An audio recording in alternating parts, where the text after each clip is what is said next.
pero estemos pasando por otras circunstancias que afectan también nuestra vida física y nuestra vida espiritual. Así que vamos a leer la segunda carta de Timoteo. Segunda carta de Timoteo, capítulo 2, versículo 1. Y de aquí vamos a extraer el tema o el subtítulo de este tema de lo que hemos estado meditando. Recuerde que comenzamos hablando hace 8 días de acercaos a Dios y Él se acercará a vosotros. Así que este es otro subtema, hermanos. Segunda de Timoteo, capítulo 2, versículo 1. Y de aquí va a salir la frase que vamos a meditar. Tú pues, hijo mío, esfuérzate en la gracia que es en Cristo Jesús.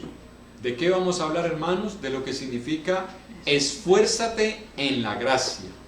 ¿Por qué es importante tener en cuenta esta palabra, hermanos? Porque si nosotros nos vamos al contexto de esta carta, nos vamos a encontrar con la siguiente situación. Número 1, Timoteo se encuentra en una ciudad donde no era fácil predicar el Evangelio. Recuerde que al inicio o al establecimiento de la iglesia en Hechos 19, se nos relata que Timoteo llegó a esa ciudad y en esa ciudad se tuvo que enfrentar a muchas pruebas, a muchas dificultades, a oposición de parte de unos plateros que hacían templecillos de la diosa Diana que les daba mucha ganancia. Entonces cuando el apóstol Pablo llega a predicarles a Jesús y llega a enseñarles que Dios no habita en templos hechos por manos de hombres, inmediatamente eso trajo la oposición. Uno puede decir de los plateros, pero sabemos quién está detrás de todo eso, y detrás de todo eso está Satanás, porque eso es lo que nos dice Efesios capítulo 6 versículo 12, que nuestra lucha no es contra carne ni sangre, sino contra principados, contra potestades, contra huestes espirituales de maldad en las regiones celestes. Así que el diablo estaba detrás de todo esto, oponiéndose a la predicación del Evangelio. Allá estaba Timoteo, en esa ciudad donde era difícil predicar el Evangelio. Aparte de eso, en la congregación de Éfeso también las cosas eran difíciles, porque mire lo que estaba pasando, según esta misma carta, segunda de Timoteo, capítulo 4, versículo 3 y 4, mire lo que estaba pasando al interior de la congregación.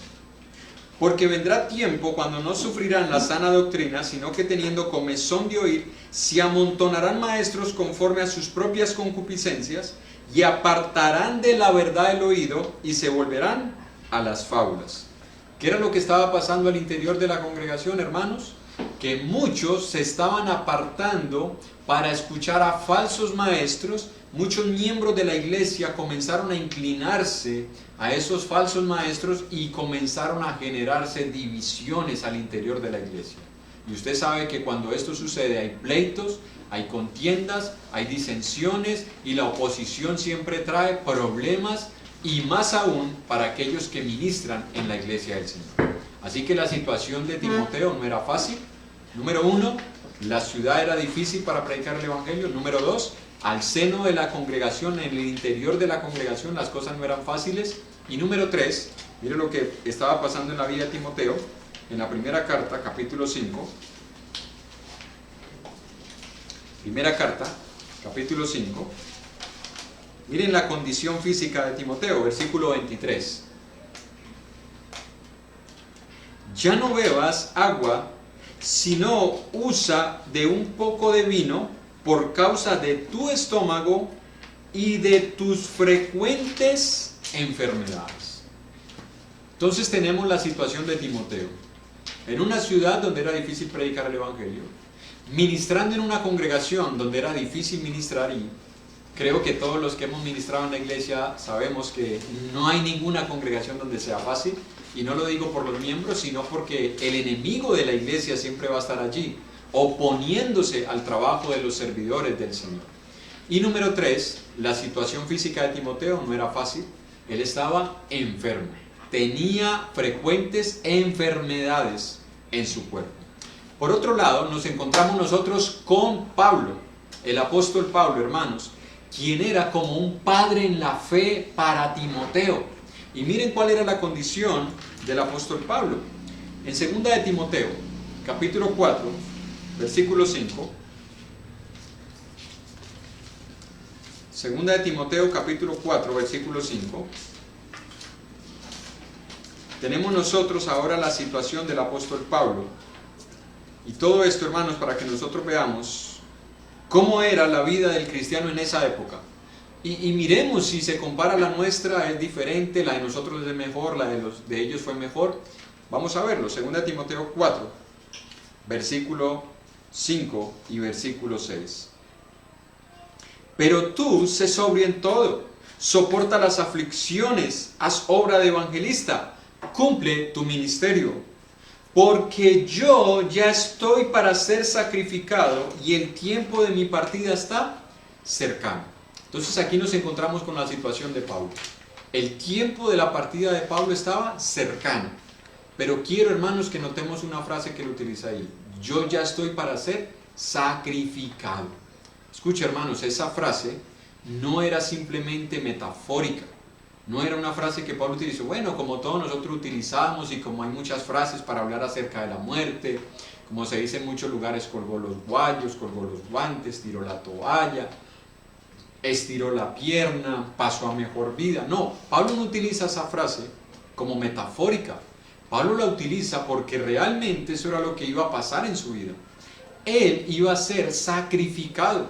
La muerte del apóstol Pablo fue violenta. Algunos historiadores dicen, unos que fue crucificado boca abajo y otros que murió decapitado después de haber estado durante algún tiempo en la cárcel mamertina en Roma. Una cárcel que hasta el día de hoy todavía existe y que algunos que la han visitado dicen que es un lugar claustrofóbico, que la persona podía morirse solamente del hecho de encontrarse en ese lugar oscuro, poco higiénico. Allí se encontró el apóstol Pablo y luego le esperaba la muerte.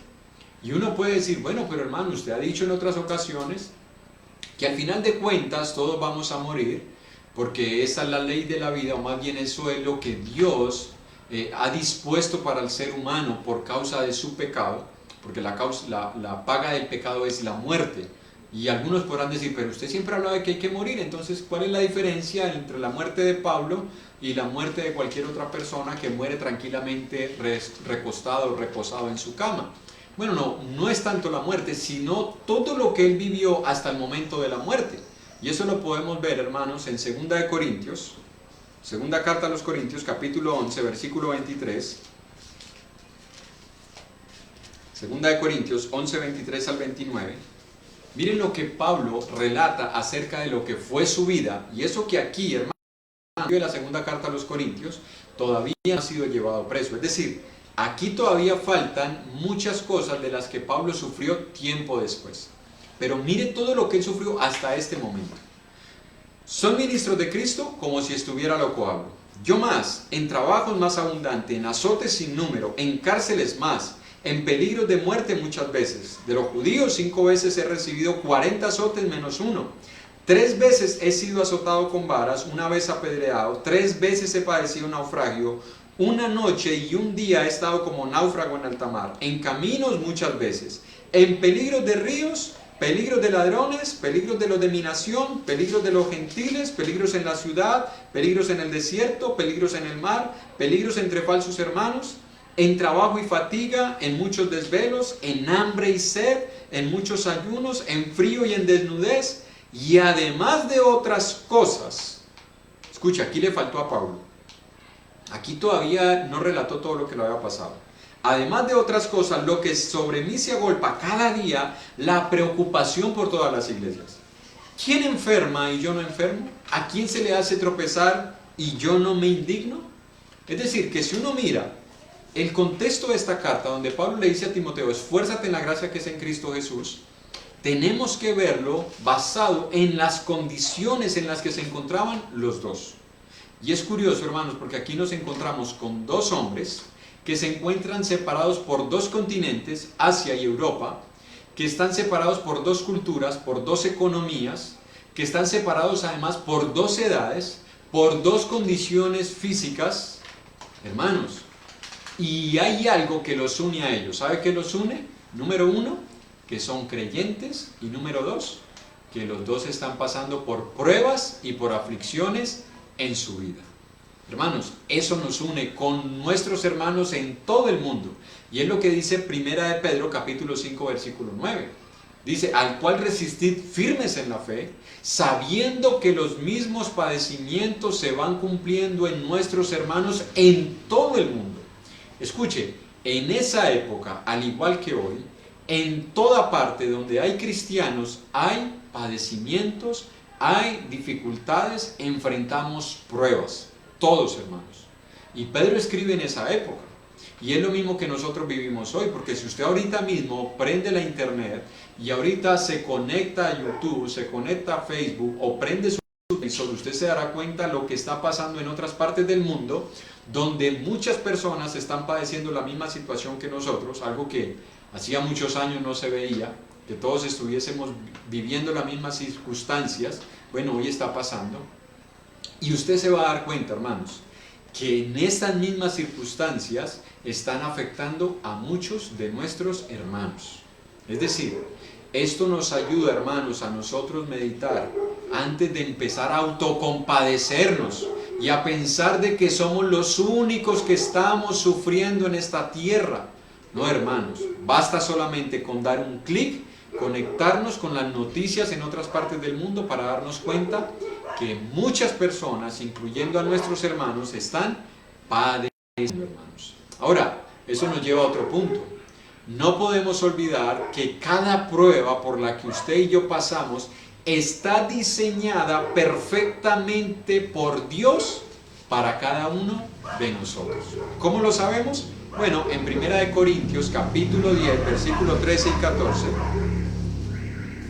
1 Corintios capítulo 10, versículo 13 y versículo 14.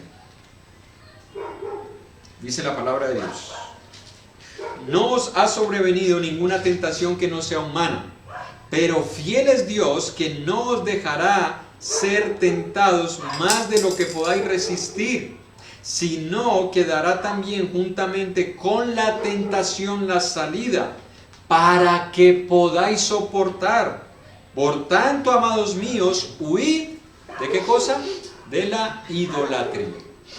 Escucha, hermano y hermana, cada vez que nosotros nos enfrentamos a una prueba, a una crisis, siempre el Señor pone delante de nosotros una puerta por la cual nosotros vamos a poder salir de esa situación. Y por eso es que necesitamos pedirle a Dios que abra nuestros ojos de la fe, que abra nuestros entendimientos y que veamos más allá de las circunstancias, que veamos los propósitos eternos de Dios y que veamos que cada prueba que nosotros vivimos, Dios la ha diseñado de una forma perfecta, hecha a nuestra medida, porque dice que no nos va a dejar ser tentados, o otras versiones dice no nos va a dejar ser probados, más allá de lo que podamos resistir. Es decir, el Señor sabe cuántos grados de temperatura yo necesito para hacer un vaso bien fuerte, bien firme. Yo no sé si usted alguna vez ha visto lo que hacen los alfareros. El alfarero forma el vaso de la arcilla, del barro, y luego tiene que meterlo al horno. Y él tiene la temperatura y el tiempo exacto para que ese vaso sea firme, sea útil. Porque si él lo deja menos tiempo, queda con filtraciones. Y si lo deja más tiempo, se rompe, se quema y se parte. Así que el alfarero sabe cuánto tiempo debe estar allí el vaso. Bueno, Dios sabe, como buen alfarero que es, cuánto tiempo nosotros necesitamos pasar por el fuego de la prueba, y siempre nos va a poner una salida delante de nosotros. Pero yo quisiera, amigo o amiga que nos estás viendo, quisiera que tú te preguntes, ¿qué está pasando entonces en tu vida? Porque todo lo que yo he hablado, lo he hablado dentro del contexto de los cristianos. Pero tú que no eres hijo de Dios y que nos estás viendo en estos momentos, tú deberías de pedirle a Dios que te ayude a ver cuál es la puerta que Dios ha provisto para ti. Porque Dios también ha provisto una puerta para ti. No para salir de esta situación, sino de una situación mucho más grave. ¿Sabes cuál es esa situación mucho más grave? La ira de Dios sobre los hijos de desobediencia, sobre todos aquellos que no se han arrepentido de sus pecados. Pídele a Dios que te ayude a ver cuál es la puerta que Dios ha provisto, cuál es la solución que Dios ha puesto delante de tus ojos, para que tú salgas de esa ira en la cual te encuentras en estos momentos. ¿Sabes cuál es esa puerta, amigo, que nos estás viendo? Juan capítulo 10. Juan capítulo 10, versículo 7 al versículo 11. Volvió pues Jesús a decirles: de cierto os digo, yo soy la puerta de las ovejas. Todos los que antes de mí vinieron, ladrones son y salteadores, pero no los oyeron las ovejas. Yo soy la puerta. El que por mí entrare será salvo, y entrará y saldrá y hallará pastos. El ladrón no viene sino para hurtar y matar y destruir. Yo he venido para que tengan vida y para que la tengan en abundancia. Yo soy el buen pastor. El buen pastor su vida da por las ovejas. Escucha, amigo, que nos estás viendo. La puerta por la que tú debes entrar se llama Jesús. Él vino a poner su vida por ti. Y Él quiere que tú entres en Él, entres por Él, para que puedas escapar de la ira que vendrá sobre este mundo, no a manera de virus, no a manera de una crisis económica. Cuando venga la ira de Dios sobre este mundo, dice la palabra del Señor, los elementos ardiendo serán deshechos, todo será quemado, y aún aquellos que no obedecieron el Evangelio sufrirán el fuego eterno del infierno. Yo creo, amigo o amiga, que tú nos estás viendo, que no es lo que tú deseas para tu vida. Yo creo que si tú estás viendo esta transmisión es porque estás buscando a Dios, estás buscando una respuesta a esta situación, pero primero busca la respuesta a tu vida espiritual. Tú te encuentras en estos momentos condenado por tu pecado y Cristo es la puerta que te abre para que puedas entrar al cielo. En conclusión, hermanos, para todos nosotros, esforcémonos en la gracia que es en Cristo Jesús, pero, hermanos, no para pedirle a Dios que nos ayude solamente en esta crisis. Esforzarnos en la gracia, hermanos, no es solamente pedirle: Señor, sácanos de esta crisis, que esta pandemia se acabe rápido, que la cuarentena acabe rápido, que la economía vuelva a surgir. No, hermanos, pidámosle a Dios que nos ayude a ver la puerta que Él nos ha abierto en medio de las pruebas, porque esta no es ni la primera ni será la última de las pruebas que nosotros vamos a tener. Eso es lo que Pablo quería que Timoteo tuviera en su corazón, que en medio de las circunstancias que ya vimos, por las que Timoteo estaba pasando, que en medio de esas circunstancias Timoteo se esforzara en la gracia. ¿En cuál gracia? En el don inmerecido de Dios sobre nosotros. No nos hagamos vanas ilusiones, hermanos. Y no estoy diciendo que no debamos tener fe en el poder y la misericordia de Dios. Yo lo tengo y yo estoy seguro que usted tiene fe en el poder y la misericordia de Dios. Pero el hecho de nosotros esforzarnos en la gracia en Cristo Jesús no es que nosotros querramos ser mejores creyentes para que todas las cosas nos salgan bien. Esa no es la idea, hermanos. La idea es que nosotros nos esforcemos en la gracia que es en Cristo Jesús, poniendo en práctica su palabra, entendiendo, hermanos, que es en medio de las pruebas que nosotros crecemos espiritualmente. Miren lo que dice Romanos capítulo 5, y vamos terminando, hermanos. Romanos capítulo 5,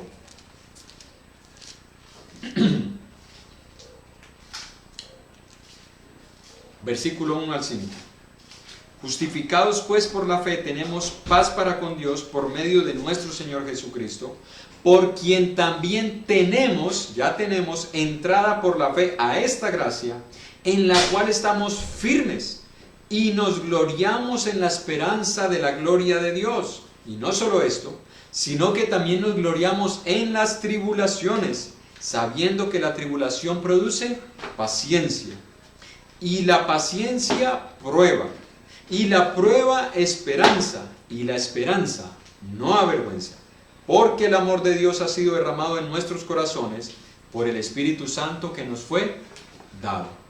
¿Qué quiero, hermanos, que nos llevemos en nuestros corazones en esta noche? Que esforzarnos en la gracia que es en Cristo Jesús no es pretender ser mejores que otros, para que entonces a nosotros no nos toque ningún virus, ninguna enfermedad, ninguna calamidad, ninguna crisis. No, hermanos. Esforzarnos en la gracia que es en Cristo Jesús es poner en práctica su palabra, sabiendo que cada uno de nosotros, porque la prueba produce paciencia. ¿Qué es lo que necesitamos, hermanos, en estos días de cuarentena? Paciencia, hermanos. Hay muchos cristianos que ya están impacientes en sus hogares. Hay muchos cristianos que están desesperados, no saben qué hacer, están afanados, angustiados, preocupados.